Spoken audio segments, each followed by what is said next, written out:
Hello student, कैसे हो आप लोग। मैं आपका टीचर दीपक कुमार और आप देख रहे हैं एजुकेशन डीके यूट्यूब चैनल। तो बताइए आप लोगों की तैयारी कैसी चल रही है। मैं आशा करता हूं कि आप लोगों की तैयारी अच्छी चल रही होगी और कुछ स्टूडेंट को थोड़ा सा घबराहट हो रहा होगा, थोड़ा डर लग रहा होगा कि मेरे एग्ज़ाम्स कैसी होगी, बिहार बोर्ड की जो एग्ज़ाम है सेंटर मेरा यहाँ गया है और किस तरह से एग्ज़ाम होगी, ऑब्जेक्टिव क्वेश्चंस हैं, सब्जेक्टिव क्वेश्चंस हैं। तो आपके मन में बहुत सारे सवाल आ रहे होंगे और थोड़ी बहुत घबराहट तो हो रही होगी, लेकिन आप लोगों को बिल्कुल भी घबराने की ज़रूरत नहीं है। मैं आपका साथ हूँ। मैं आपको बता दूं कि इस क्लास के बाद दो टाइप के स्टूडेंट को ज़बरदस्त फ़ायदा होने वाला है। पहला, जिसे क्वेश्चन याद नहीं होते हैं, मैं उसको याद कराऊंगा, और दूसरा टाइप का स्टूडेंट जिसने पढ़ाई करके उसे रिवीजन की ज़रूरत है, तो रिवीजन भी इस क्लास में, इस वीडियो में आपको करूंगा।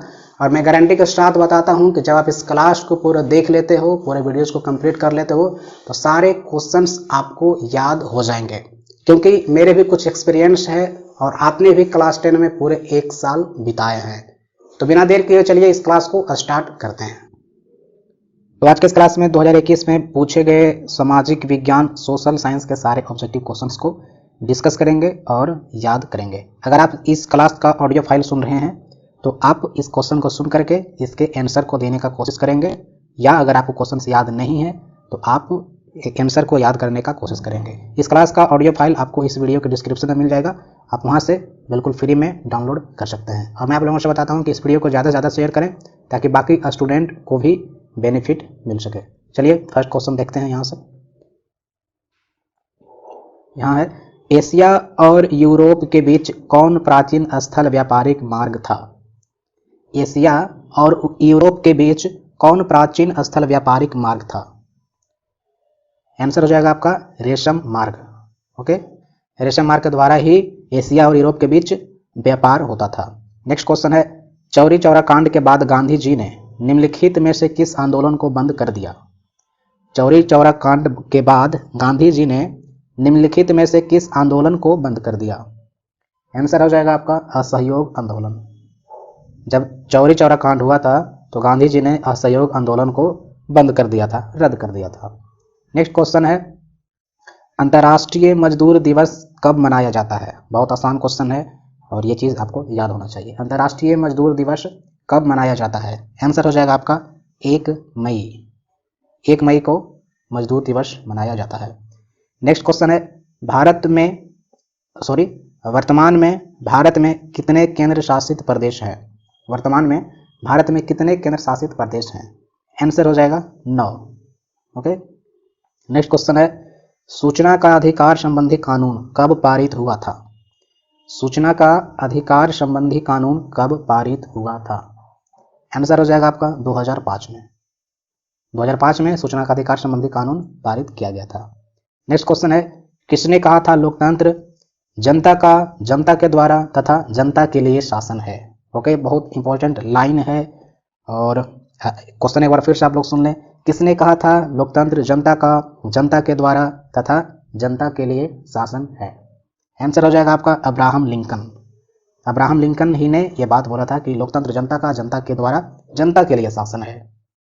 नेक्स्ट क्वेश्चन है, पंचायती राज संस्थाओं को संवैधानिक दर्जा किस संविधान संशोधन से प्राप्त हुआ। पंचायती राज संस्थानों को, जो पंचायती राज होते हैं, उसे संवैधानिक दर्जा संविधान के किस संशोधन से प्राप्त हुआ। तो इसका आंसर हो जाएगा आपका 73वां संशोधन। संविधान में जब 73वां बार जब इसमें संशोधन किया गया, कुछ जोड़ा गया, तो उसी के टाइम पंचायती राज व्यवस्था भी, पंचायती राज संस्थानों को भी दर्जा दिया गया, इसमें जोड़ा गया। नेक्स्ट क्वेश्चन है, यहाँ पर भारत में लोकतंत्र की सफलता में क्या बाधा है। भारत में जो लोकतंत्र है उसकी सफलता क्यों नहीं हो पाती है, मतलब क्या प्रॉब्लम है भारत में लोकतंत्र की सफलता होने में, क्या प्रॉब्लम है। आंसर हो जाएगा आपका इनमें से सभी। इनमें से सभी का कहने का मतलब है अशिक्षा, गरीबी, बेरोजगारी, तीनों जो है भारत में लोकतंत्र को सफल होने नहीं देता है। ओके, नेक्स्ट क्वेश्चन है, बिहार में रज्जू मार्ग कहाँ स्थित है। रज्जू मार्ग है बिहार में ही है, लेकिन कहाँ है। ओके, आपका आंसर हो जाएगा राजगीर। राजगीर में ही रज्जू मार्ग है। आपको अगर नहीं पता होगा तो इस आंसर को आप जान लें कि राजगीर में एक रज्जू मार्ग नाम से फेमस है, जो कि आपका सिलेबस में भी पढ़ने को दिया गया है। और नेक्स्ट क्वेश्चन है, सासाराम नगर का विकास कब हुआ था। ओके। सासाराम नगर का विकास कब हुआ था? आंसर हो जाएगा आपका मध्य युग में। मध्य युग में ही सासाराम नगर का विकास हो गया था। नेक्स्ट क्वेश्चन है कि गोविंद सागर कृत्रिम जलाशय संबंधित है। गोविंद सागर जो है कृत्रिम जलाशय संबंधित है, कहने का मतलब गोविंद सागर जो है वो बनाया गया है, कृत्रिम है, मनुष्य के द्वारा बनाया गया है। तो ये जलाशय किससे संबंधित है? आंसर हो जाएगा आपका भाखड़ा नांगल बांध से। ओके, गोविंद सागर जलाशय भाखड़ा नांगल बांध से संबंधित है। नेक्स्ट क्वेश्चन है, चलिए मैं इसको इस तरह से एडजस्ट कर देता हूँ, आ जाए। ओके, चलिए अब से नेक्स्ट क्वेश्चन हम लोगों का सर्वाधिक भूस्खलन प्रवण राज्य है। सर्वाधिक भूस्खलन यानी कि वहाँ पर भूमि जो है स्खलन होते रहती है, खिसकते रहती है, खसकते रहती है, टूटती रहती है थोड़ा थोड़ा। तो सर्वाधिक भूस्खलन प्रवण वाला राज्य कौन सा है? आंसर हो जाएगा आपका उत्तराखंड। उत्तराखंड में हमेशा जो है कि भूस्खलन होने की समस्या आती रहती है। नेक्स्ट क्वेश्चन है आपका बिहार का कौन सा भाग सर्वाधिक सूखा प्रवण है? बिहार का कौन सा भाग, जो बिहार राज्य है उसमें का कौन सा भाग जो है कि सबसे ज़्यादा सूखा रहता है? तो आंसर हो जाएगा आपका उत्तर बिहार। सॉरी, यहाँ पर इसकी आंसर क्या होना चाहिए? बिहार का कौन सा भाग सर्वाधिक सूखा प्रवण है, सबसे ज़्यादा सूखा रहता है? यहाँ पर आपका आंसर जो है उत्तर बिहार हो जाएगा। ओके, हाँ उत्तर बिहार ही हो जाएगा इसका answer, is the right answer. Next question है आपका 1871 ईस्वी में कौन सी संधि हुई थी? ओके, 1870, यहाँ से फिर से 1870 ईस्वी में कौन सी संधि हुई थी? आंसर हो जाएगा आपका फ्रैंकफर्ट की संधि। फ्रैंकफर्ट की संधि जो है 1871 में हुई थी। नेक्स्ट क्वेश्चन है 1830 की क्रांति के बाद फ्रांस में किस प्रकार का शासन स्थापित हुआ था? 1830 क्रांति के बाद फ्रांस में किस प्रकार का शासन स्थापित हुआ था? आंसर हो जाएगा संवैधानिक राजतंत्र। 1830 में जो क्रांति हुआ था फ्रांस में, उसके बाद संवैधानिक राजतंत्र शासन स्थापित हुआ था। नेक्स्ट क्वेश्चन है रूस की बोल्शेविक क्रांति का नेतृत्व किसने किया था? बहुत इजी क्वेश्चन है, आप लोगों को याद होना चाहिए, हमेशा ये चीजें पूछी जाती है। रूस की बोल्शेविक क्रांति का नेतृत्व किसने किया? आंसर हो जाएगा आपका लेनिन ने। ओके, और यहाँ पर नेक्स्ट क्वेश्चन है कि भारत में राष्ट्रीय आय की गणना कौन करता है? भारत में राष्ट्रीय आय की गणना कौन करता है? आंसर हो जाएगा आपका केंद्रीय सांख्यिकी संगठन, CSO। केंद्रीय सांख्यिकी संगठन ही भारत में राष्ट्रीय आय की गणना करता है। नेक्स्ट क्वेश्चन है निम्न में से कौन पिछड़ा राज्य है? ओहो, आप समझ लीजिए, निम्न में से कौन पिछड़ा राज्य है? मैं आपको ऑप्शन भी देना चाहता हूँ, पंजाब, हरियाणा, महाराष्ट्र या बिहार। आपको याद होना चाहिए कि पिछड़ा राज्य के लिस्ट में बिहार शामिल है, और बिहार जो है पिछड़ा राज्य में आता है। ओके, नेक्स्ट क्वेश्चन है आर्थिक क्रियाओं का उद्देश्य है। आर्थिक क्रियाओं का क्या उद्देश्य है? आंसर हो जाएगा आपका जीविकोपार्जन।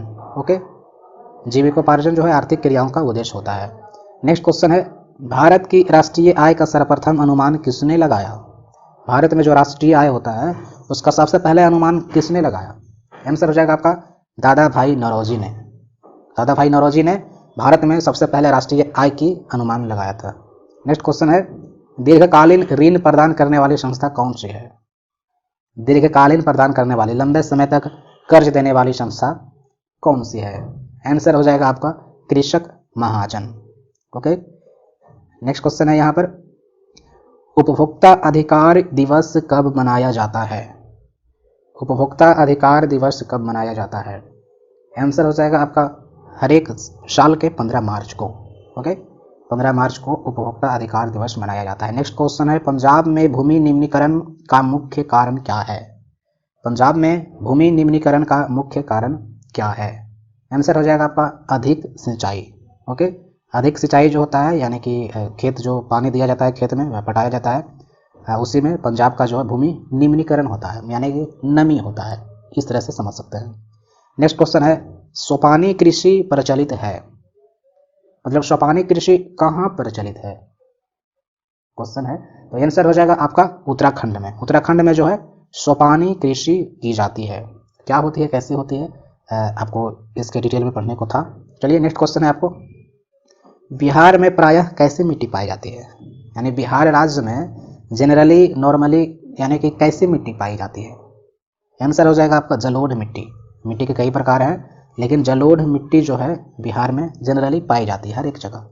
ओके, नेक्स्ट क्वेश्चन है आपका, आयुर्वेद का जनक किन्हें कहा जाता है? जो आयुर्वेद जो होती है, इलाज होती है आयुर्वेद तरीके से, तो आयुर्वेद का जनक किन्हें कहा जाता है? आंसर हो जाएगा आपका चरक। चरक जो है बहुत बड़ा आयुर्वेदी थे और बहुत कुछ जानते थे। ओके, नेक्स्ट क्वेश्चन है आपका यहाँ पर कि बिहार में कितने प्रतिशत क्षेत्र में वन है? बिहार राज्य में कितने परसेंट में जंगल है? जैसे कि 100% मान लिया जाए, 100% में बिहार है, तो कुछ परसेंट में पानी है, कुछ परसेंट में ज़मीन है, कुछ परसेंट में घर बन गए हैं, तो इस तरह से तो बिहार में कितने परसेंट में जंगल है? आंसर हो जाएगा आपका 7%। ओके, 7% में वन है। नेक्स्ट क्वेश्चन है आपका, निम्न में से कौन लौह युक्त खनिज का उदाहरण है? निम्न में से कौन लौह युक्त खनिज का उदाहरण है? कहने का मतलब जो खनिज है उसमें थोड़ा सा लौह की मात्रा भी पाई जाती है, तो आंसर हो जाएगा आपका मैग्नेटाइट। और स्टूडेंट, मैं आप लोगों से बताता हूँ कि इस वीडियोज़ को आप शेयर जरूर करें, या फिर अपने दोस्तों को, अपने जो भी आपके रिलेटिव्स हैं उनका ज़रूर बताएं। आप कहीं भी सर्च करेंगे एजुकेशन डीके तो आपको मेरी क्लास की वीडियोस मिल जाएगी। ओके, चलिए मैं नेक्स्ट क्वेश्चन को देखता हूँ और उसको इस तरह से आपके सामने। चलिए, सबसे घटिया कोयला है, कहने का मतलब सबसे घटिया जो होता है, सबसे खराब क्वालिटी का कोयला कौन सा होता है? आंसर हो जाएगा आपका पीट। पीट प्रकार का जो होता है कोयला सबसे लो क्वालिटी का कोयला होता है, सबसे खराब क्वालिटी का होता है, इसी ही घटिया कोयला बोला जाता है। नेक्स्ट क्वेश्चन है आपका, निम्न में से कौन रोपण फसल नहीं है? आपको तो पता होना चाहिए कि रोपण फसल कौन नहीं होता है। सॉरी, निम्न में से कौन रोपण फसल नहीं है? आपको ऑप्शन यहाँ पर मिल जा रहा है, रबड़, गन्ना, धान और चाय।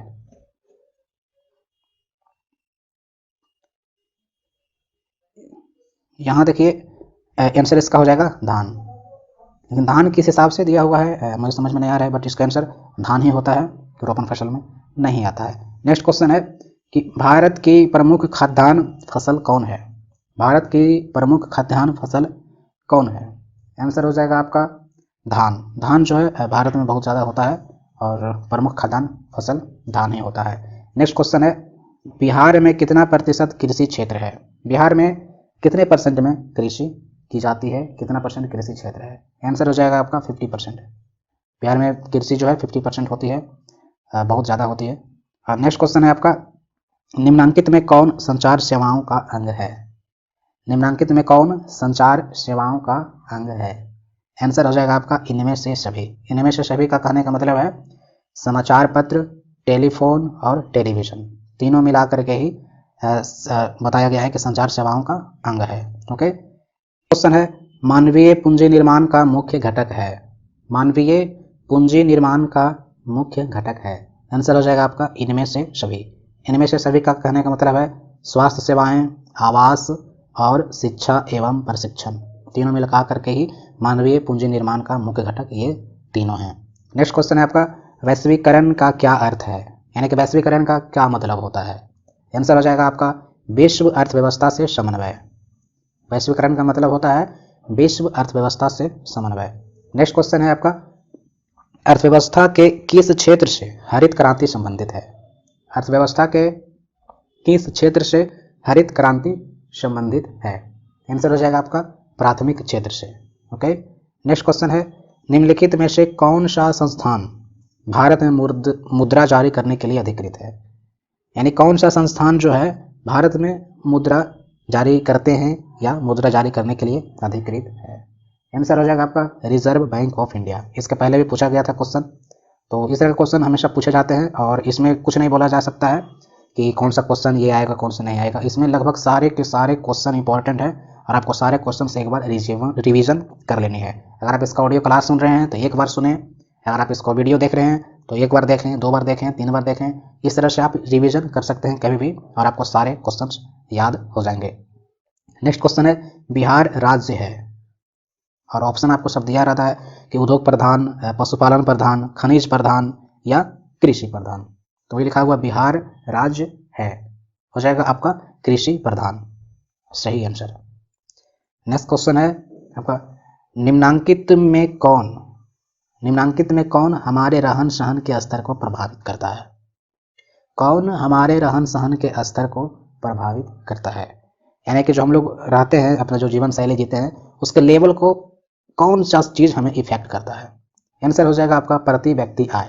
कहने मतलब जो प्रति व्यक्ति जो होता है, हर एक व्यक्ति होता है, उसका आय अगर ज़्यादा है या फिर कम है तो उसके हिसाब से हमारे रहने सहने के स्तर को प्रभावित होता है। नेक्स्ट क्वेश्चन है, बिहार में कितने जिले हैं? आपको याद होना चाहिए बिहार में कितने जिले हैं, 38 जिले हैं। ओके। नेक्स्ट क्वेश्चन है, संपूर्ण क्रांति का नेतृत्व किसने किया? संपूर्ण क्रांति जो था हुआ था तो उसका नेतृत्व किसने किया? जयप्रकाश नारायण ने। ओके। नेक्स्ट क्वेश्चन है, बांग्लादेश कब स्वतंत्र हुआ? बांग्लादेश कब स्वतंत्र हुआ? बांग्लादेश भी पहले गुलामी की जंजीरों में बंधी हुई थी, तो कब स्वतंत्र हुआ? 1971 में। आप देख सकते हैं कि भारत जो था 1947 में स्वतंत्र हुआ और बांग्लादेश 1971 में हुआ था, और वो भी भारत के सपोर्ट से ही स्वतंत्र हो पाया। चलिए नेक्स्ट क्वेश्चन है कि भारत में किस राज्य में सर्वप्रथम पंचायती राज की शुरुआत हुई? भारत में किस राज्य में सर्वप्रथम पंचायती राज की शुरुआत हुई? आंसर हो जाएगा आपका राजस्थान में। सबसे पहले राजस्थान में ही पंचायती राज की शुरुआत की गई थी। नेक्स्ट क्वेश्चन है, निम्नलिखित में से कौन केंद्र शासित प्रदेश है? निम्नलिखित में से कौन केंद्र शासित प्रदेश है? मैं आपको यहाँ पर ऑप्शन देना चाहता हूँ कि उत्तराखंड, छत्तीसगढ़, केरल या चंडीगढ़। तो आपका आंसर हो जाएगा चंडीगढ़। चंडीगढ़ जो है केंद्र शासित प्रदेश है। ओके। नेक्स्ट क्वेश्चन है, मैं आपको इस तरह से एडजस्ट करके दिखा दूं यहाँ पर। ओके, चलिए ये रहा। संघ सरकार का उदाहरण है। संघ सरकार का उदाहरण है। आंसर हो जाएगा आपका इनमें से सभी। इनमें से सभी कहने का मतलब है अमेरिका, भारत और कनाडा। यानी अमेरिका, भारत, कनाडा में सारे जगहों पर, सारे राष्ट्रों में सरकार होती है। ओके। नेक्स्ट क्वेश्चन है, भारत का केंद्रीय बैंक कौन है? बहुत नॉर्मल क्वेश्चन है, बहुत इजी क्वेश्चन है, आपको याद होना चाहिए। भारत का सेंट्रल बैंक यानी कि केंद्रीय बैंक कौन है?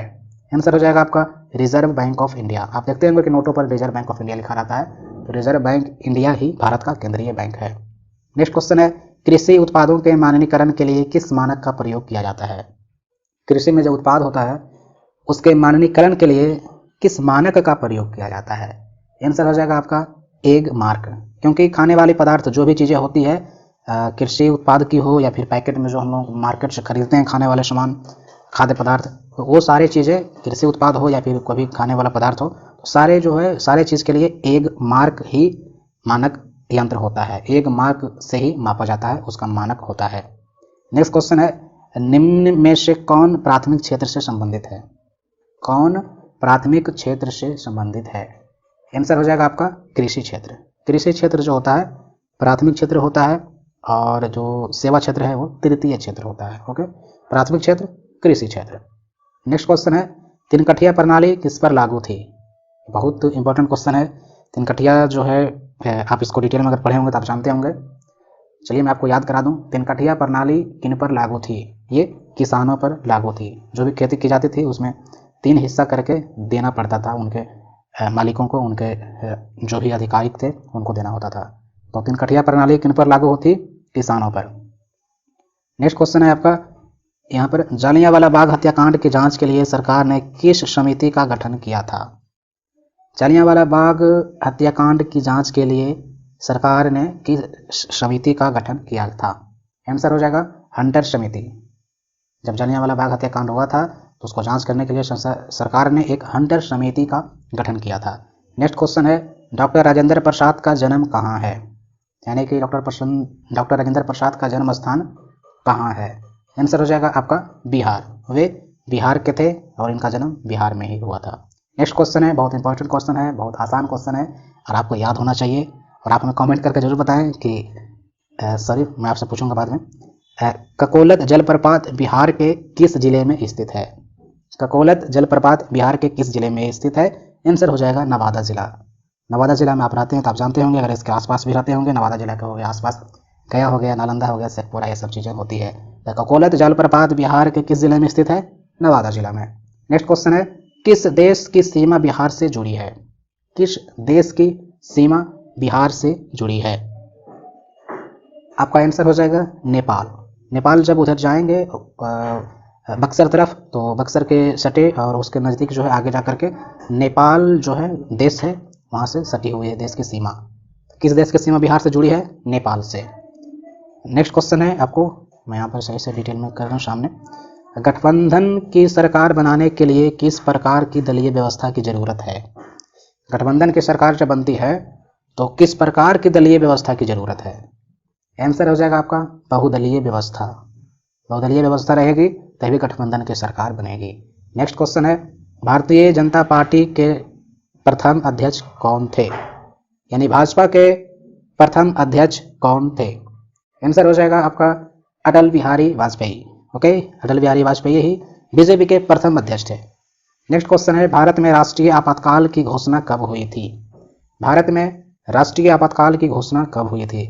आपातकाल पहले भी आ चुका था, जैसे अभी कोरोना के टाइम में, पेंडेमिक के टाइम में इस तरह से राष्ट्रीय आपातकाल बताया जा रहा है। एक तरह का आपातकाल ही होता है।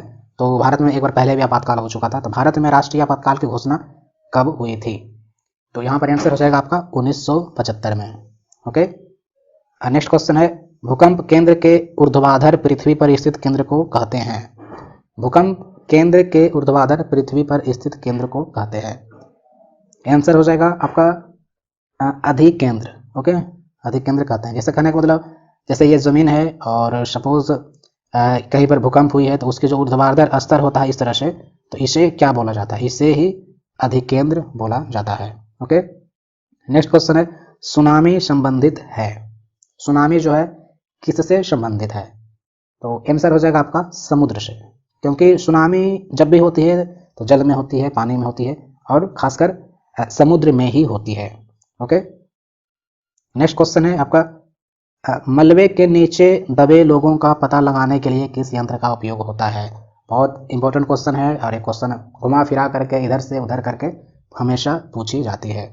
मलबे के नीचे दबे लोगों का पता लगाने के लिए किस यंत्र का उपयोग होता है? या फिर इसको क्वेश्चन चेंज करके इस तरह से भी पूछा जाता है कि भूकंप होने के बाद चीज़ों को पता लगाने के लिए किस यंत्र का उपयोग किया जाता है? इस तरह से पूछा जा सकता है। आंसर हो जाएगा सभी का इंफ्रारेड कैमरा। इंफ्रारेड कैमरा जो होता है, मलबे के नीचे से अगर भूकंप आता है, कोई बिल्डिंगें टूटती है, मिट्टी खिसकती है, तो मलबे के नीचे जो दबे लोग होते हैं, चीज़ें होती हैं, सामान होती है, तो उसे इंफ्रारेड कैमरा से ही पता लगाया जाता है, इसका यूज किया जाता है। नेक्स्ट क्वेश्चन है, निम्नलिखित में कौन प्राकृतिक आपदा है? निम्नलिखित में कौन प्राकृतिक आपदा है? आपको पता होना चाहिए। आंसर हो जाएगा आपका भूकंप। भूकंप जो है प्राकृतिक आपदा है। बाकी आग लगना, बम विस्फोट, रासायनिक दुर्घटना, ये सब मानव जनित आपदा है। चलिए नेक्स्ट क्वेश्चन मैं आपको ले चलता हूं यहाँ पर इस तरह से। ओके, चलिए, निम्न में से कौन खरीफ फसल है? यानी कौन खरीफ फसल है? आंसर हो जाएगा आपका धान। ओके, नेक्स्ट क्वेश्चन है कि ऑपरेशन फ्लड क्या है? ऑपरेशन फ्लड क्या है? डेयरी विकास। ओके, ऑपरेशन फ्लड डेयरी विकास है। नेक्स्ट क्वेश्चन है, रिजर्व बैंक ऑफ इंडिया की स्थापना कब हुई? हम लोग बार बार रिजर्व बैंक ऑफ इंडिया के बारे में क्वेश्चन आ रहा था, हम लोग पढ़ रहे थे कि केंद्रीय जो है जो करेंसी जारी करती है, मुद्रा जारी करती है, तो कौन सी बैंक जारी करती है? तो reserve bank of India. Reserve bank of India की जो स्थापना है कब हुई थी? आंसर हो जाएगा आपका यहाँ पर दिया है 1935। आंसर हो जाएगा आपका 1935 ईस्वी में ही रिजर्व बैंक ऑफ इंडिया की स्थापना हुई थी।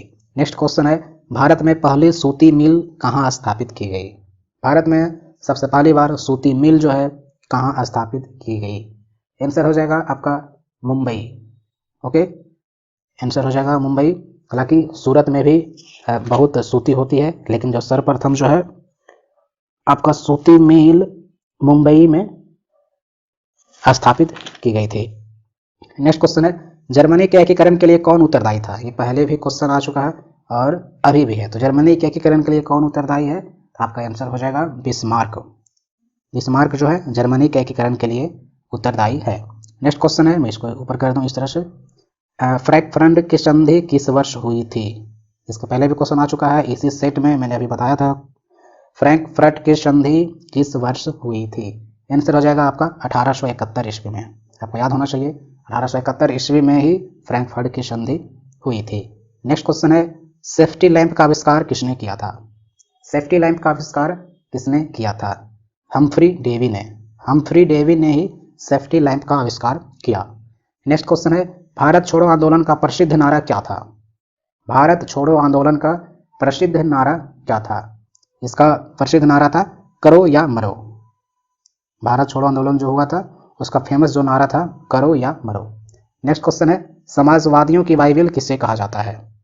बहुत इंपॉर्टेंट क्वेश्चन है, आपको याद होना चाहिए। समाजवादियों की बाइबिल किसे कहा जाता है? आंसर हो जाएगा आपका दास कैपिटल।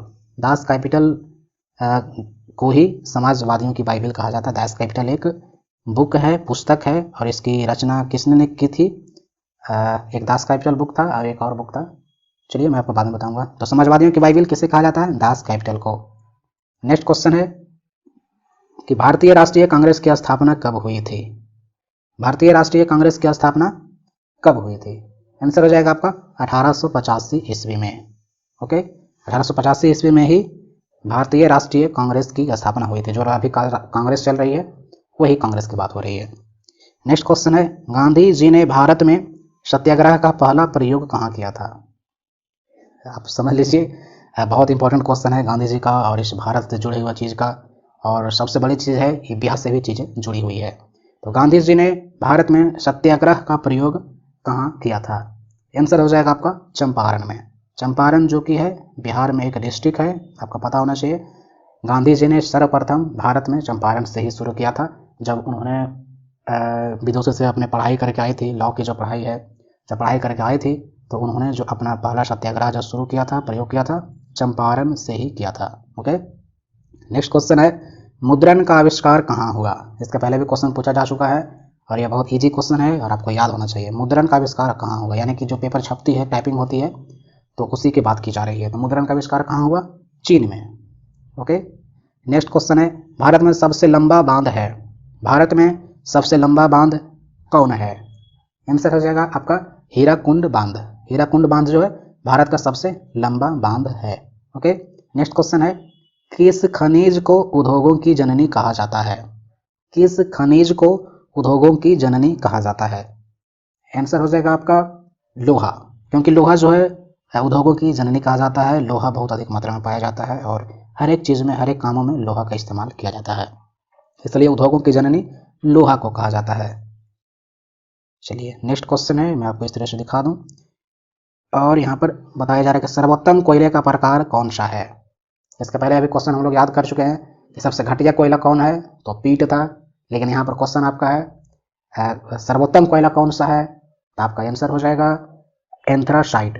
एंथ्रासाइट जो है सबसे बेस्ट कोयला का प्रकार माना जाता है। इसकी आग जो है बहुत ज़्यादा होती है और बहुत अच्छी क्वालिटी का कोयला माना जाता है, और थोड़ी महंगी भी, अगर आप खरीदते होंगे या फिर जो भी जैसे भी, तो ये अच्छी क्वालिटी का कोयला माना जाता है। और सबसे घटिया, सबसे खराब क्वालिटी का जो कोयला होता है वो पीट होता है।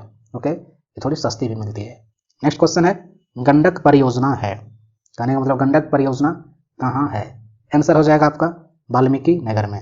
ओके, वाल्मीकि नगर में गंडक परियोजना है। नेक्स्ट क्वेश्चन है, निम्न राज्यों में से किसमें सर्वाधिक वन क्षेत्र है? निम्न राज्यों में से किसमें सर्वाधिक वन क्षेत्र है? मैं इसका आंसर बता दूं, हो जाएगा मध्य प्रदेश। मध्य प्रदेश जो है सबसे ज़्यादा जंगल होता है और उसी के कारण वहाँ पर वर्षा भी ज़्यादा होती है। तो ये क्वेश्चन हो गया। उसके बाद नेक्स्ट क्वेश्चन है कि कहलगांव तापीय विद्युत परियोजना है, यानी कहाँ है? कहलगांव तापीय विद्युत परियोजना जो है कहाँ है? आंसर हो जाएगा आपका भागलपुर जिला में। अगर आप भागलपुर से हैं तो आपको पता होना चाहिए कि कहलगांव तापीय विद्युत परियोजना भागलपुर डिस्ट्रिक्ट में है, जो कि बिहार में पड़ता है। नेक्स्ट क्वेश्चन है आपका, सूखे के लिए उत्तरदायी कारक है। जो सूखा पड़ता है हमारे यहाँ, तो सूखे के लिए सबसे मेन कारण क्या है? आंसर हो जाएगा वर्षा की कमी। वर्षा बहुत कम होती है इसलिए सूखा पड़ जाता है।